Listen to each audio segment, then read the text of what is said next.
So, this is really an overview, and we'll have a number of workshops after this, and we provide one-on-one mentoring, but this gives you the big picture of what's involved. So, why be a Firewise community? What are they? How do I start? And then the key part of it that I'm going to spend more time on than I have in the past is forming a committee, what that looks like, what your choices are, drawing a map, and a little bit of how to conduct an assessment and make an action plan. But we have workshops where we really help you do that. And then the next part about gathering your community together and actually starting to do the work and getting an account. Oops, ahead of myself. So a little bit about me. Not only am I the president and the Firewise community of Salmon Mine East Sages, I'm starting to lose count, but I've helped with more than 50 of the Firewise communities launch in Nevada County and a couple in Sierra County, one in Plumas County. I'm retired from the U.S. Forest Service as a fire scientist. I have decades on wildfires and prescribed burns, and in my retirement, very passionate about it, community volunteers, community fire safety. So what is the Firewise program? The National Fire Protection Association is a private organization, and this whole program is voluntary and free. No one's required to be in it. And it's been around since the 1800s, and they started to, develop codes and information for electrical safety. When wiring wasn't so good, it would start houses on fire. And they've continued on that, and they have certification programs, and then they have this whole other Firewise program. And one of the important things to know is that your data stays private, except for your overall map. But they do not share your name, your contact. Neither do I as a regional coordinator. I'm not allowed to. And the detailed maps, they only share, they sell those to the insurance industry, which is important for you to get discounts if that's one of the reasons you're becoming a Firewise community. So why become a Firewise community? Because we're only as safe as our neighbors. So if your neighbor has a lot of fuel, unhardened home, it's going to catch on fire easily. That puts you at risk. Plus, you don't want your neighbor to have an issue as well. You want your neighborhood to be nice. So it's all about, neighbors helping neighbors, and if nothing else, educating yourself. But we all share evacuation routes. And that's one of the most important activities that Firewise communities have, is to work on shared evacuation routes. And if nothing else, it's just good to have some moral support. Your neighbor's working on things, you are too. You can get together and help each other, at least just talk about it. So this is a quick guide version. Gathering the core team, connecting with local support, defining the boundary, the hazard assessment, action plan, hosting an event, tracking hours, and applying for recognition. And we have some quick guides, and we keep refining them. We're refining them right now, improving them, where you can go onto our website to the Leaders Toolbox, and you can get more information how to do all these different steps. But they're all being updated right now. So why do people join Firewise communities? The risk is real. I think we all realize that. What's in their yard affects us. The home hardening costs add up, and hopefully you can get some benefits from that. The evacuation routes, and then embers don't know any boundaries. And one of the really important reasons, I think, even if you only get together for potlucks and talk about fire safety, is if you get to know your neighbor now, if there's a fire emergency, it's much easier to deal with if you're looking out for your neighbor, you're working together to get out safely. And the insurance perks are real. The discount varies with who you have it with. With Fair Plan, I think they've now dropped it to a 5% discount, but it's getting more to the point where you're going to need to be in something like this in order to have easy access to insurance. Can't say it's required, but it'll help. And you get expert advice. You get networked in with an organization like us and a stronger voice when you come together as a community and say, hey, county, we want you to help work on this road here, this county road through our neighborhood. You get listened to a little bit more when you're a Firewise community. So this is the part that I didn't used to spend so much time on, but I am more and more. And that is the organizing part.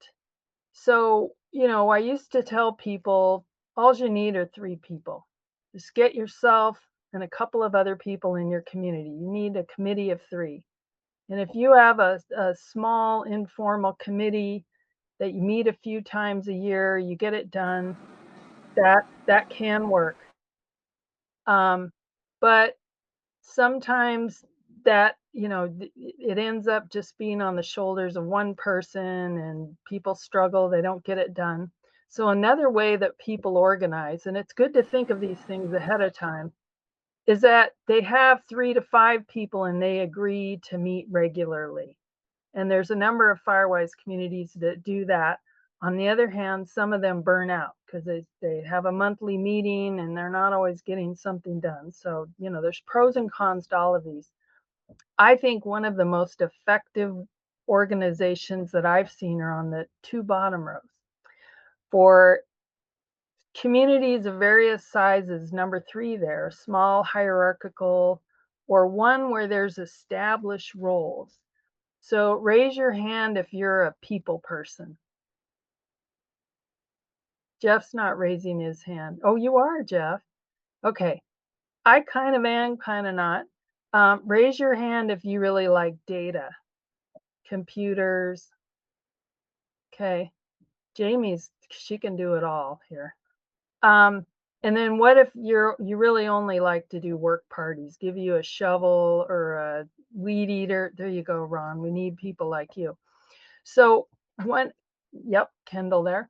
One of the most effective leadership or organizational structures is where you get a group of people and you have one person that's kind of coordinating it and they're taking on perhaps the administrative role, or they're just coordinating, they're an organizer. But then you divide and conquer. So if Jeff was in my Firewise community, I'd say, Jeff, can you please take on the data role or work parties, because he's very good at getting work done. And communications, I might pick Jamie because Jamie raised her hand. She's good at all these different things. And it just helps to divide up the duties, and you're less likely to burn out and you're more likely to be engaged if you're specializing in part that you're good at and that you like. So when you're thinking of who might be on your committee, you can tell them you don't have to come to a lot of meetings. You don't necessarily have to spend a ton of time, but we do need you to play this important role here. The number 4 one, and these are not, it's not all one or the other, where there's a large hierarchical. So you have a clear leader and then you have block or neighborhood captains. So let's say, even in my community, I have 3 different areas. So we're very small. There's only 34 of us here, 34 homes, but I have 3 distinct neighborhoods and I can't do all the outreach to each one of them. So I have somebody designated that does that. In the case of UBET Firewise community, they have 26 neighborhood leaders. And that works pretty well for them, although they are starting to transition now into, these role positions where someone's doing the data and the communications, etc. So, there's very different ways that can work. I like for sure sharing the duties of people that, doing the part that you like the best. So what can you expect as a leader? You can expect at the minimum that you need to plan at least one annual educational event a year. And that can be social, it could be a potluck or a barbecue with some education thrown in there. You're going to have to gather and enter annual investments. time and money. We'll talk a little bit about that later. And then it's not mandatory, but why are you in a Firewise community? So you can get more done. You can be safer. So it's really good to have 1 to several work parties, especially on your evacuation routes, and 2 or more social events a year. For my Firewise community, we've turned the work parties into social events. So if we have a Scotch broom pull or working along our road, we always work for 4 hours and then we have a potluck lunch. And so, we kind of combine them, and people really enjoy that. Yeah, as a leader, you don't have to go the extra step, but bonus and a way to engage people is to try to establish a radio network so that you can share with each other, hey, I just smelled smoke, or I see a fire engine going by. And Kristen Cook has joined us now, and she's developed a marvelous example system in UBET, and we'll probably have a workshop just on this sometime this summer or this fall. And also, as a Firewise community, you can apply for micro grants from the county. Right now, they have some of you may be in a community. If you're in Banner and you're breaking out of that part of Banner, got one of those. We've gotten $3,600 a couple times in my community, which, it's not a lot, but we were able to cut some. First alarm is for the. Can somebody mute themselves? Thank you, Nancy. Hi, Nancy. So the leader roles I talked about. You usually want to have a people person. That's always important. An administrative person that's going to log into your account and manage that. An organizer that's going to coordinate your meetings, coordinate your social events, coordinate your work parties. Someone that does outreach and communications. And you may have one person that's doing multiple roles. You may not have one for each of these. And then someone that likes to organize work parties. And there may not be people stepping up. It may be you develop these people and the roles over time because you organize a work party yourself, or you have a social event and you find out there's a person there that just loves to get a chainsaw out and do work. So you kind of, bring people in slowly. Sometimes that's the way it works. And there's different approaches for the first step. So you can form a committee and draw a map. And I'll talk a little bit about drawing the maps in a minute. Or you can start out with an informal community gathering or meeting. If you're a road association, that's very easy to do. A lot of us, though, don't have easy access to all of our neighbors. So sometimes that works to have a community meeting. Sometimes it's best to just get a group of committed people and go for it. So, defining the boundaries. The most important thing to think about are shared evacuation routes. That's really, really the key to it all. And you need a minimum of 8 residential parcels, and you can go up to 2,500. Lake Wildwood has 2 Firewise communities because they had too many in one community, but they can be quite large. And it's okay to have multiple Firewise communities in a town or city. They can be a master, or you can have multiple ones in a master plan community like Lake Wildwood. And you can always talk to your fire district. They might have suggestions for you. And you'll also want to look and see what other Firewise communities are around you. Now this map here is of my Firewise community, and you could see on mine's blue, and on the left is the Ananda Village Firewise community. That's my neighbor. And the black line is my primary evacuation route. We pretty much have one way. We kind of have a second way, but it's on a very bad road. So that's how we drew our boundary. And you can have a small community and still work with your neighbor. I work with Ananda on projects all the time. UBET Firewise community is much larger, and I don't have memorized. I don't have memorized the size. Casey could put it in the chat what her size is, but I don't know, it's 13,000 acres or something. It's very large. But the thing is, They only have one road in and out, You Bet Road. So they could break up into smaller communities, but really they're all in it together. And she has developed some really great leadership, nearly 13,000 acres, 700 parcels, and one 9-mile road. Casey has really thought carefully and developed over time a leadership and organization approach, and she's going to be leading a workshop on organizing and leading Firewise communities later. She'll talk more, but she and I work together. But anyway, so the map, think about your evacuations. That's the main point here. And then you want to see, are you already in one and you didn't know?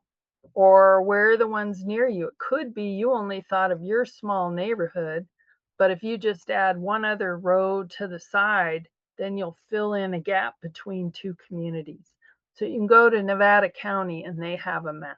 And all the organizations involved with helping Firewise communities, which includes us and the Fire Safe Council, we all provide our maps to the county. And you can go on our website and we have a search tool where you can enter your address and see, or just look on the map. And now let's say you're trying to figure out your neighborhood and how much area. And if you have a parcel map already from some project, you're good. You can use the parcel boundaries to start drawing things. That's how CAL FIRE likes us to draw them. They're changing a little bit, but usually it's parcel boundary. But if you don't have that, you can go to My Neighborhood, Nevada County, and it's on the Nevada County website. And you'll click on there, and it's pretty easy to use. You'll be able to zoom in to your neighborhood, and you can take a screenshot, or you can just see where the parcels are. If you have problems with that, you can always contact us, and we'll help you out, or come to our workshops. We'll help you if you bring your laptop in. Now, it used to be that you would hand draw your boundary and then you come to us, or the Fire Safe Council helps, and you'd say, I need help with the map. Because CAL FIRE, they're the ones that approve it. It's an NFPA program, but they work very carefully with CAL FIRE.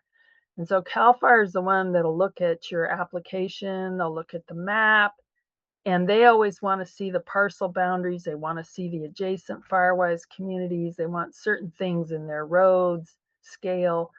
So we'll provide you a map for free. But now they have a required mapping tool. So when you create an account for your application, they'll pop up a map and you kind of choose your general location, and then I'm going to have a webinar on this next week. You'll see that you can just kind of move the blob around.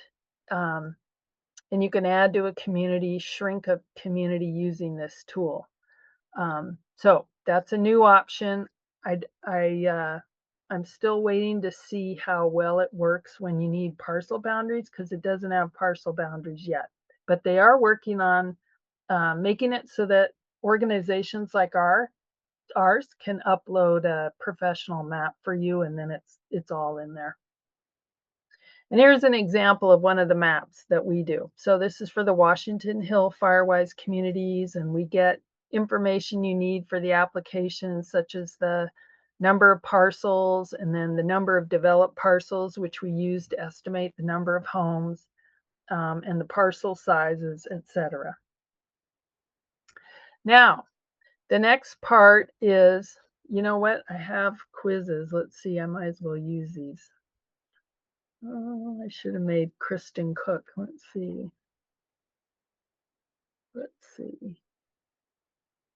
I'm going to launch a poll here so you can answer the questions on the screen and tell me how much you already know about Firewise communities. These are just kind of fun to interact. Some, we got lots with some, a little. Mostly some. a lot, and I want to become the leader of one. I think that's Mo. She may not want to be the leader, but she's going to be the leader. Okay, well, great. You're in the right spot if you know some. And also, if you know a lot, you can always learn something about, you know, I share information that I learned from working with many, many Firewise communities. Okay, so I guess you didn't see. All right. So the next step is to conduct a risk assessment, and it's a template that NFPA has, and you can go on yourself and you can create your own portal account, and I can send you the template, and you can do it all on your own. You don't need us, but sometimes it's good to have help. And it's a fill in the blank and multiple choice. So here's just some pieces of it. The first thing you'll do is you'll fill in who the participants are. And if you work with us, it'll be usually Dario Davidson, or a registered professional forester, myself, retired fire scientist, and we'll help you. And the next thing it'll ask you, it just wants a sentence or two about the site. What kind of vegetation? So the picture on the left, it's flat, gently sloping, open grass with conifers around it. Or on the right, it's mostly dense pine, oak, and shrubs, steep slopes above the South Yuba River Canyon south facing. Just very, very general. And if you come to our workshops, we'll help you write these right then and there. And then there's, it's a drive-by survey. So there's a bunch of multiple choice questions. And the multiple choice questions have to do with defensible space, home hardening. And when you're doing that, there are self-assessment surveys you can send to each home. And usually, those are good, but they may not be a representative sample, because usually the people that have done a better job with defensible space and home hardening are the ones that turn them in. So if you only rely on who fills out the forms, kind of get a skewed view. So most of the time we just drive around and we see and we say, okay, how many homes have no combustible materials within zone 0 to 5 feet? That's when you can usually see many of the homes from the road. If they've got long driveways, you can't see them, but you'll get an idea. So fewer perfect, but you'll get an idea. So here's an example of the multiple choice. This is, it's all based upon something similar to CAL FIRE, PRC 4291, what they require for defensible space. So they define it for us. Here's what you're looking for. Are the lawns and native grasses well maintained, height less than 4 inches? Is vegetation spaced out or ladder fuels pruned up or removed? And you don't have to know exactly how many, you just have to answer the multiple choice question. Do greater than 75% of the homes have treated vegetation? And it doesn't, you can't look at it and say, well, I think they kind of do, but they kind of don't. You just have to make a general opinion, kind of fuzz your eyes and say, I think most people have done quite a bit. So then you'd say greater than 75%. This one, not so good. I chose 25 to 50. Then you look at home hardening, and there's multiple choice questions about roofs, enclosed eaves, soffits. Do they have gutters that are metal and enclosed? What about the vents? So here's just a couple of examples of the multiple choice. Roofing materials, are they non-combustible? And sometimes these questions you make an estimate based upon, or guesstimate based upon how old they are. So if your neighborhood is, from the 1980s, there may be fewer homes that have updated vents unless people have done that work. And you may or may not know. So there's an unknown option down there on the lower one there. So you're doing a survey, you're doing your best, and you can always, usually when we help you, Dario or I will drive around with you and help you answer the questions, and then you can review it with a couple of other people in your committee. Then there's the evaluation of how are your evacuation routes. And all of this ties into where you're going to have a required action plan, and evacuations are a key part of that. So, do you have minimum clearance for engines? That's 10 feet up, 15 feet out. That just means they can drive by. Or do you have pullouts? And better yet, do you have clearance so that the fuels are nice looking like a good defensible space? So those are the things you're going to take notes on, because you're going to summarize what your evacuation routes look like. That's not a multiple choice question. That's just taking notes. And then there's the action plan. And if all of this sounds overwhelming and daunting to you, that's why we have lots of workshops. So that, helping Firewise communities is one of the main reasons our organization formed. We're all of us key volunteers are Firewise community leaders. So we're here to help. So an action plan ties to what you summarize in the assessment and the recommendations. So you may say, our evacuation routes have dense vegetation along them, especially our primary shared one, Sages Road. That's my road. And so then I might make a recommendation in my assessment, work to clear back at least 30 feet alongside key parts of Sages Road, beginning at the intersections. Then I can take that from the assessment, and CAL FIRE looks at this. They look at your assessment and they say, do your summaries match up with your recommendations, and do your recommendations tie to your action plans? And, in our workshops on these, we break this down so it's easier. We help you bring your laptop. But an example here is that less than 75% of the homes seen had a roof free of leaf litter, pine needles, and other debris. So an action item would be encourage residents to remove the debris and keep those areas clean. Another example would be less than 25% of the homes have no combustible material within 5 feet of their home, deck, or porch, zone 0. And an action item might be educate residents on the value and need to remove all flammable materials within 0 to 5 feet from the home. And we help provide educational materials on that as well. So here's an actual excerpt from an action plan. So CAL FIRE makes a template, and it's just, you list your number. You need to have 3 actions for each of 4 categories, and you do this for 3 years. First one's education and outreach. Second one's home hardening. Third is defensible space and fuel reduction. And last is evacuation planning and wildfire preparedness.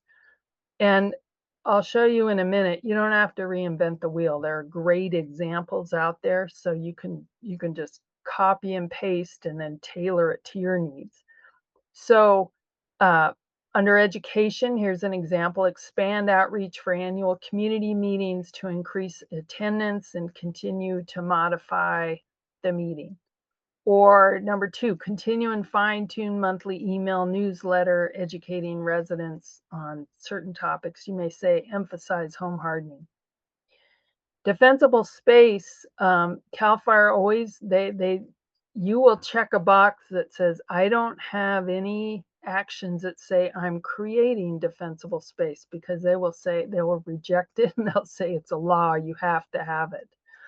So what they always like to say is improve and maintain defensible space, emphasizing ladder fuels. You could say that in year 1.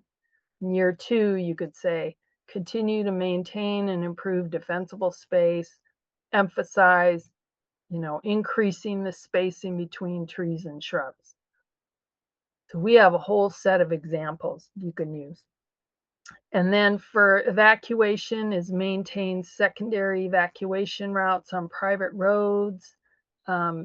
clearing the vegetation. I always have one that is host an annual, 1 or 2 annual work parties along Sages Road, our primary shared evacuation route. So you can make it very specific as well.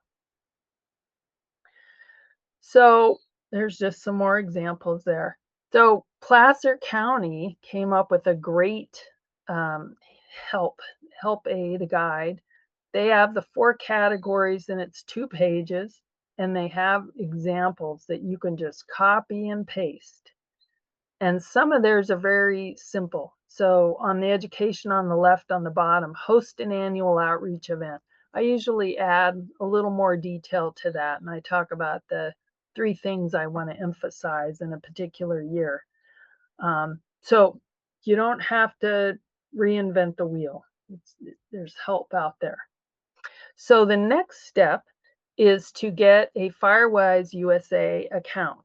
And it's typically one leader that does this. And you could start out this way, but I would say it's probably a little confusing to start out right away with the portal, but you could.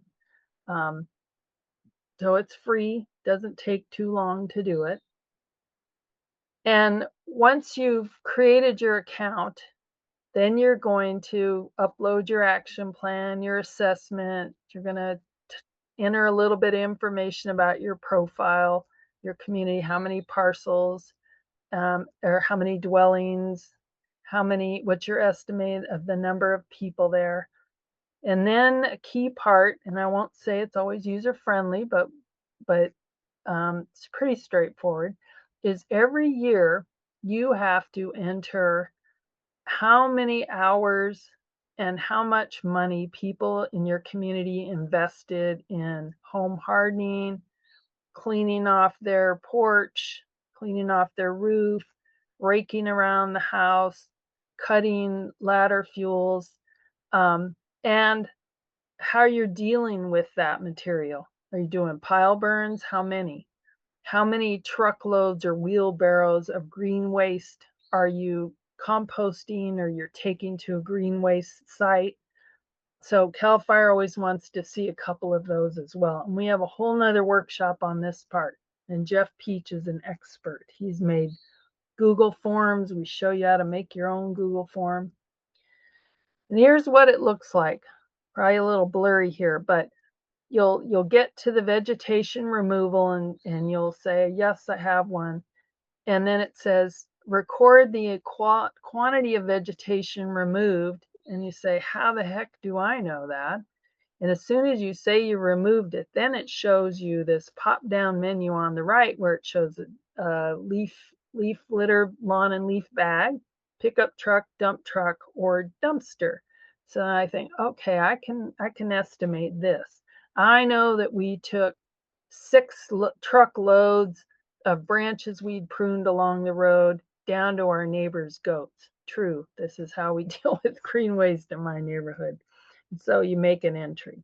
Or I can say, and you can enter it by property, but if you're a big community, that doesn't work so well. You could say, 20 piles burned across 2 acres and 10 properties or something. You can do work parties. So on the left, it's an example of a work party we had where the CAL FIRE really likes comments. So we did a Scotch broom pull along a shared evacuation route. We pulled the broom and hauled it off to burn later.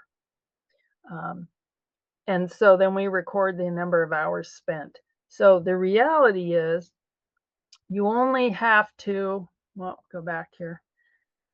You only have to show an investment of 1 hour per household per year in order to maintain recognition. It's not a certification, it's a recognition.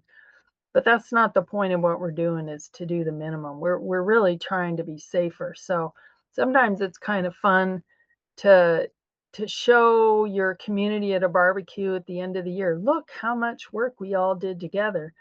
And sometimes I'm not trying to shame some of my neighbors, but I'm trying to motivate them, because if they see that, this household put in 100 hours and they put in 6, They kind of think, oh, maybe I'm not doing enough.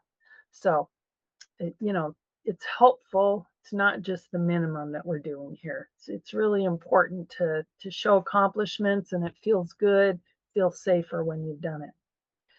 So this next part is something, really going through the process. It sounds like a lot. And, for renewals, you have to update your assessment every 5 years, and sometimes CAL FIRE changes and NFPA what's required. I know some of you are in that boat, and the action plans every 3 years. Um, but the real thing is to actually get engagement, and that's not always as easy as it sounds. Um, and we are developing kind of whole, probably another workshop related around the fact of what are the phases that a Firewise community goes through, and what are some good ideas that you can accomplish when you're starting out, or even if you've been around for a long time, but people are not very engaged, they're not very involved. What are the kind of activities that can help you really get people coming and meeting them where they're at? But one of the first things you can do, whether you've been around a long time, you're brand new, or you've been in one but people aren't engaged, is have a social event. People are social, especially if there's food. And so a lot of times, to start with, we have potlucks. We're pretty small, but I'll also donate some of the barbecue. I'll just get the ball rolling there. And when you have a social event, that's where you can start to talk a little bit about what a Firewise community is, what are the benefits, and you can talk about a little bit, okay, are you all signed up for the new evacuation alert system in Nevada County? We have on our website, under the Firewise Leader Toolbox Best Practices, there's a barbecue toolkit. And if you register for this and I have your email, I'll send out the link to that. But what it is you may not need to know how to organize a barbecue, but it has these talking points for how to talk to your community about what it is to be in a Firewise community, and then some ideas for some soft education. So every year, even when you're starting, this is a quick win, quick thing to do. You can even do this before you're already formed. Get people, enjoying themselves together. Great way to start. So some common questions I'll answer, and then I'll open it to questions. Is the Firewise a government agency? No, that's the National Fire Protection Association. They're private. How do I know if I'm already in one? We talked about going to look at the map on our website or the county's. What makes a community Firewise? It means you've gone through all those steps and you've submitted an application, and CAL FIRE approves it. And sometimes they'll give you comments back and give you a chance to fix them. They're usually pretty nice about it. And if you assign me as a regional coordinator, I'll see what they comment and I'll help you deal with it. And once you do that, then you get recognized. And they do that typically in November. They could do it any time of year, but increasingly they're pretty much trying to do big batches of them in the fall. Very important. Does every property owner need to sign on to become Firewise? Nope, they do not. You draw a circle, and if they're in it, they're in the Firewise community. They don't have to engage. You can't force them to engage. But over time, usually most people do. How can I be Firewise and still keep my trees? That's a whole nother topic. This can help with your homeowner's insurance with a direct discount, but I would say even more than that is just by filling out that assessment and the educational events, you start to improve the defensible space and the home hardening. And not only are you giving your home and property a fighting chance, It's those individual discounts that you get for each thing you do, like a clear zone zero or upgrading your vents. Those really add up much more than just being in a Firewise community. My insurer wants a copy of my Firewise certificate and map. That it's not supposed to happen that way. Um, the insurance industry they purchase maps, so a broker will have access to that. And if you want to make sure that you're getting a discount, you have to talk to your broker, or if you're in Fair Plan, you call it Fair Plan. So those are common questions. And there's various resources you can go to. I'm biased. I think we're one of the best ones, but that's because you could talk to real people. But NFPA Firewise USA has an excellent website. I mean, it's their program. They do a very good job with clear communication. CAL FIRE has excellent information on how to become Firewise. We have lots of workshops. Nevada County OES has information, and so does the Nevada City Office of Emergency Services. And then we work very closely with Truckee Fire Protection District, and Maria Marsh, the regional coordinator up there. She's got a great website. So lots of resources. But you're always welcome to contact us. Our Kit asks, are you sending us the slides? I can send you the slides. If you registered, I'll absolutely send you the slides. Go ahead, Joe. In order for our Firewise community applications to be accepted by November, when should we have them submitted by? So you're in Banner Mountain, aren't you? I'm Red Dog, lower Red Dog. But are you currently part of? Yes. So yours is a special case. If you are in Banner, I'm working to orchestrate to get those all submitted at one time. However, just yesterday, NFPA said that if we send them a list of the leaders' names and emails, they'll set you up a portal account. And then we're trying to work out how to submit the maps all at one time. So you'll be able to start working on your application. It may not allow you to map over an existing Firewise community. So your case may be a little more difficult. So probably the actual submission will not occur until November, but you can work on it. You can have it all ready to go. Great. So that's the goal for our applications to be complete. Yes, NFPA, CAL FIRE, and I were all talking about it, and Jeff Peach. Yeah, we're trying to make sure that it's very coordinated so there's no glitches. Thank you so much. Yeah, you're welcome. So here's some upcoming workshops. Next Wednesday, I have a webinar on the new NFPA mapping tool. And then May 30th, Dario Davidson and I, and maybe Jeff will be there too, I don't know, will be leading a hands-on workshop at the Madeline Helling Library on assessments and action plans. And there'll probably be a follow-up one on that as well. And if you bring your laptop, we might get some of these done. You never know.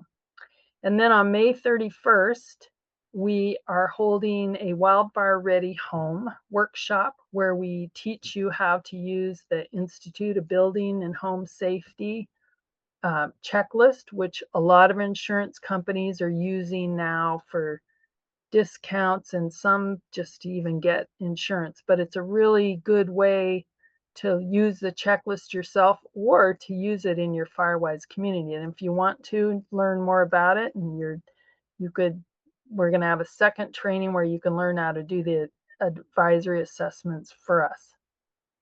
And then two ones I just added to the calendar today are organizing and leading the Firewise community and Firewise communication and outreach. So those are coming up in June, and Kristen Cook is developing those, and they're just going to be excellent. And we have in the past, and I'm sure we will at some point, put on some more gathering and entering volunteer and money investments into the portal accounts. So any other questions? So I'm going to jump in, Okay. if that's all right. I didn't raise my hand. Yeah. A couple of questions. So far, what would you say you're seeing as sort of the average number of homes that are included in these Firewise communities? Oh man, it is all over the board.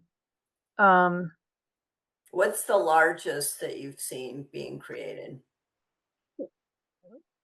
with a number of parcels, I think Banner Mountain was up at the top, and then Well, I mean, I'm saying Wildwood.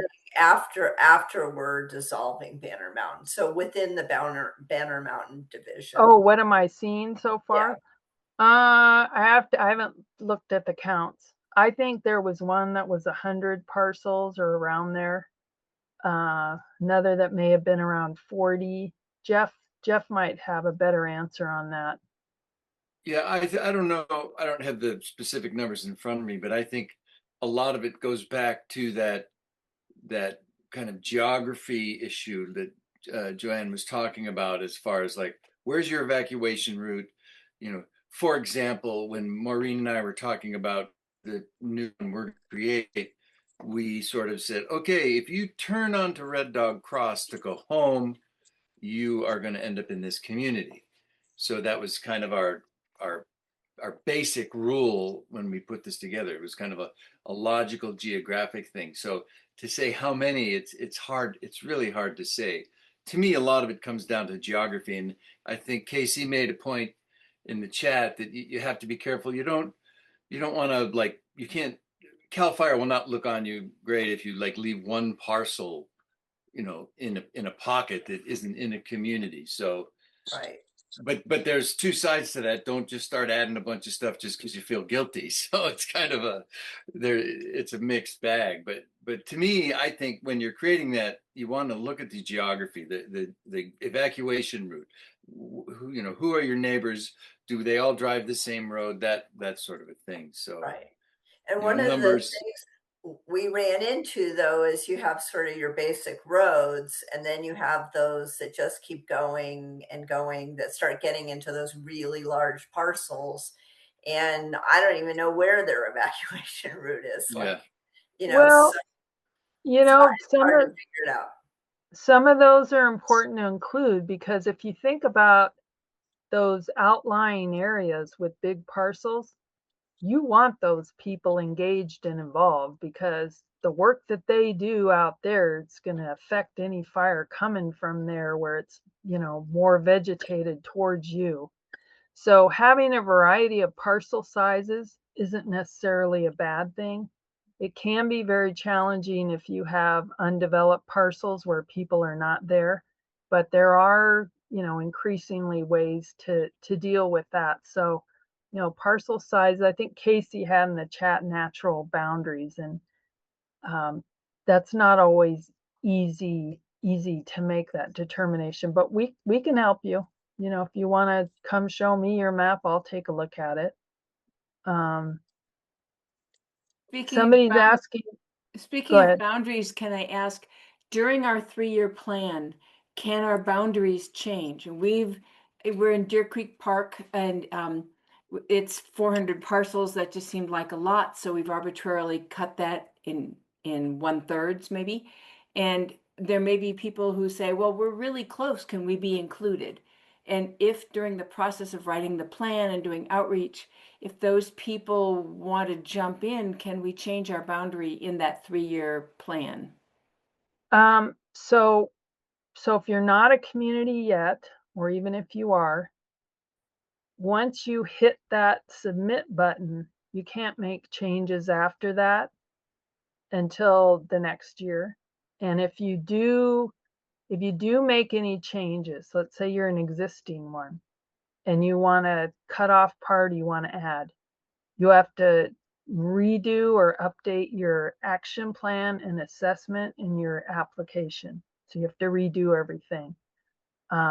It's not that it's a bad idea, but I would think carefully about breaking up, unless in the case of Banner Mountain, I would say Jeff Peach is a brave leader, and that's why he got an award from us. Yeah. The reason why he broke it up It's not that he's a bad leader. It's that it proved to be too difficult to engage all of the pieces of that. And when you try for a long time, but you're just not making the headway you need to, then sometimes you need to quit banging your head against the wall and try something different. So in the case of the banner, I think it was a good decision. In your situation with Deer Creek, wherever you are, I'd have to look at the map with you and talk about it a little bit more to understand. I'm happy to do that. Thank you. And that might be important while we write our plan, but we're part of Red Dog Road. We just thought we Okay. better pick the Deer Creek nomenclature because there are a lot of other Firewise communities using Upper Red Dog Road, Lower Red Dog Road, and we didn't need to do that because we could say Upper Deer Creek. But there may be people on Lower Deer Creek who want to be part of our community. And I don't know, if we don't submit our plans till a certain date, maybe our one mail out letter could bring in anybody else who says, oh, please include me. And then we create the boundary and don't change it for 3 years. So you're in the Banner area. We're in Banner, yeah. So your case, I've already been thinking about this, is that we'll probably need to have a couple of meetings throughout and share the map and information so that if those people are interested, they could come talk to you. We'll try to help facilitate that, because it's a great question, and I think that it's a good idea to work with your neighbors. It can't, if it's not too huge, it can make the job of leading a community easier, because maybe you're going to take on the communication role and they're going to take on the work party role, and together, you're sharing the load, less burnout. You really have to look long and hard and think about that boundary, because like Joanne said, it's hard to change once you commit. And it's also the temptation is, if you're a sucker like me, to, oh yeah, this person wants to be, and this person, then it just started getting bigger and bigger and bigger, and it just becomes too big. And one advantage to keeping it on the smaller side, and I think Joanne sort of mentioned this, is the community piece of it. I mean, so many people have talked to me about being in Firewise communities and actually meeting their neighbors, the things that don't sometimes won't normally happen. And now you're kind of forcing a little bit of community good feeling, so to speak, because you're meeting your neighbors and getting to know them, and that builds great community. So, and one other thing, I think Joanne mentioned that it's real critical in the well, not necessarily in the beginning, but you really want to think about how are you going to communicate with these people. And that was one of the problems we had on Banner, because we had a constant contact account with 1,500 parcels and 500 or 600 people on the list. So where's those other 1,000 homes? And so whether it's knocking on people's doors if you're small, or phone calls, or start an email group, or a Snapchat, or whatever it is that you feel comfortable with, the communication is a key part to have a way to communicate with everybody. Yeah. So I'm going to let Mo on in a second here, and Nancy, I'll answer your question in a minute. One of the things about a small community with one shared evacuation route, we put up a sign on the road. People drive by it, and when they see work party Saturday, potluck afterwards, meet here on this time, your Firewise community, your shared evacuation route. So I don't have to have emails, I don't have to have phone numbers. They all have to drive by it. Go ahead, Mo. Well, just 1 second before Mo. That's a great comment, because even on Banner, not all people read their emails or whatever, but you can't miss the signs. You can't miss them. They're there. You go put it by a stop sign and it's right there. So good point. Yep. Go ahead, Mo. Okay, I wanted to follow up, and I was cutting in and out because I was driving home. So, but it is important. Anyone that's on this workshop who is currently in the Banner Mountain Firewise, the way we're coordinating our application into the NFPA is through the coalition. And what we're asking you to do, if you haven't done it already, is you go to the Friends of Banner Mountain website, hit the contact Friends of Banner Mountain button, and then let me know that you want to be a leader or you're considering being a leader. We're maintaining our own little map. I'm maintaining my list of leaders who have volunteered. We're packaging that and sending it to Joanne. So to make sure that none of you are left off when she approaches NFPA for here are all the people coming out of the expiring Banner Mountain Firewise. If you come through this process, we won't miss you. And we can get Joanne a complete list and a complete set of maps for her to do what she needs to do. So I want to just make that finer point. Great. So Nancy asked a question. We want to add 3 parcels to her Firewise community. How do we do that? And you can do that through the renewal process and with the new mapping tool. When you go in to renew your application, one of the first things it'll ask you is, has your map changed?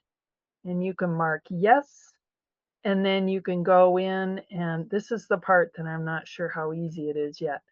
And you can drag they give little points so you can drag. I'll show this on the workshop. In fact, we could use your map, Nancy, as an example, and we'll add those parcels. And then you have to update your assessment, maybe your action plan, your profile, but you have to update your assessment anyway, Nancy. So that's probably good timing for you. Looking to see, someone asked a question. Are you familiar with the CAL FIRE wildfire prevention grants? Yes, I am. I've successfully gotten a number of them for the Resource Conservation District. I don't believe that individual Firewise communities are eligible. They might be, but generally they're looking at larger organizations, and typically, a larger entity would apply for the benefit of all Firewise communities or all the Firewise communities in a specific area. So for a fuel break, for example. And right now there's the Nevada County Wildfire Stakeholders Group that Nevada County OES created, and it's got the Forest Service, it's got all the fire districts, we're in it, the Yuba Watershed Institute, all kinds of organizations, and that's to implement the Community Wildfire Protection Plan. And those grants, you have to tie them to your Community Wildfire Protection Plan. And what our group decided was that rather than having lots of us individual organizations submit different grants, so CAL FIRE last time got, I think, 8 different ones from the county, we need to work together and prioritize, okay, this year it's going to be this fuel break in this location, because then we'll have a much greater chance of having success as a county. So I never tried to submit one as a Firewise community. I think you'd have a really tough time getting any traction with that. Any other questions? Thank you, Jeff said, what is CWPP, Community Wildfire Protection Plan? Any other questions? Yes, go ahead, Kendall. I do wonder about, with Red Dog Road, it's pretty clear up where we live, but between us and getting down to Highway 20 or 49, there's a stretch that's really has no right-of-way. It's right as we cross the NID ditch. Could we get some kind of a grant, or can we get some kind of a grant that would help widen that so that it's safer to evacuate between this part of Red Dog and Pasquale? So Mo might know more about this, but or KC might. The Nevada County OES has had micro grants, and the latest one was up to $20,000, and it was to do work specifically on evacuation routes in Firewise communities. It took a match, quite high match. So let's say it's for $20,000. So you would either have to spend $20,000 or put in $20,000 worth of work. And that might be enough to do that. I don't know if they included actually widening the road or if it was just doing the fuel clearing on it. Do you know, Well, I Jeff? can help with. Oh, Go I ahead, can Mo. help with that one. Yeah, because we're working on it. So road widening is a tricky subject because who owns the road? If it belongs to the NID, they're responsible for it. If it's a county road, if it's a private road, there's lots of restrictions like this current NICE grant we're working on, which is a significant amount of money and match. We are not allowed because it's federal money. They don't allow you to touch the roadway itself. It's complete vegetation mitigation. So a lot of it just depends on what kind of grant it is that you're applying for, how much money it is, and where the money's coming from.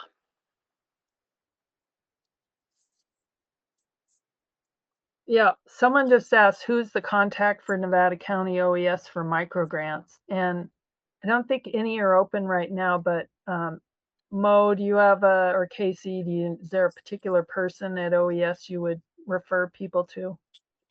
It typically the vegetation mitigation grants go through their defensible space office, and that's Steve Renz. But it depends on who helped negotiate that contract or that grant. They sometimes rotate it within different offices.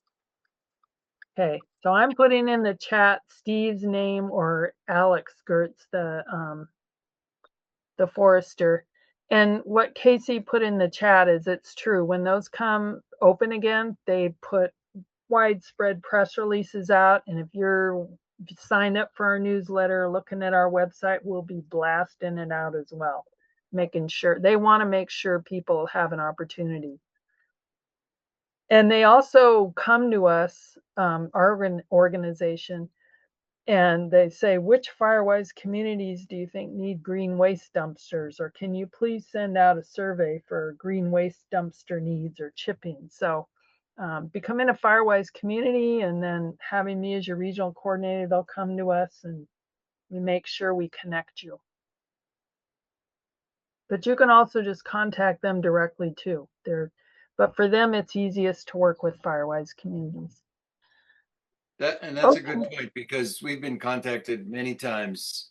You know, the county or whatever will say, hey, do you guys need green waste bins? Or, you know, they're using the Firewise communities as a communication portal, so to speak. You know, they'll contact the Firewise communities to, you know, if they have a service that they're offering or something. So yeah. All right, well, somebody put in the chat AJ, and I don't know AJ, but that's good to know, Joe. Good to know. And there's Missa put in Stevens. Wow, what an active group. I don't even have to do anything. You guys are all doing it. Anyway, thank you all, and maybe I'll see some of you at our next workshops coming up.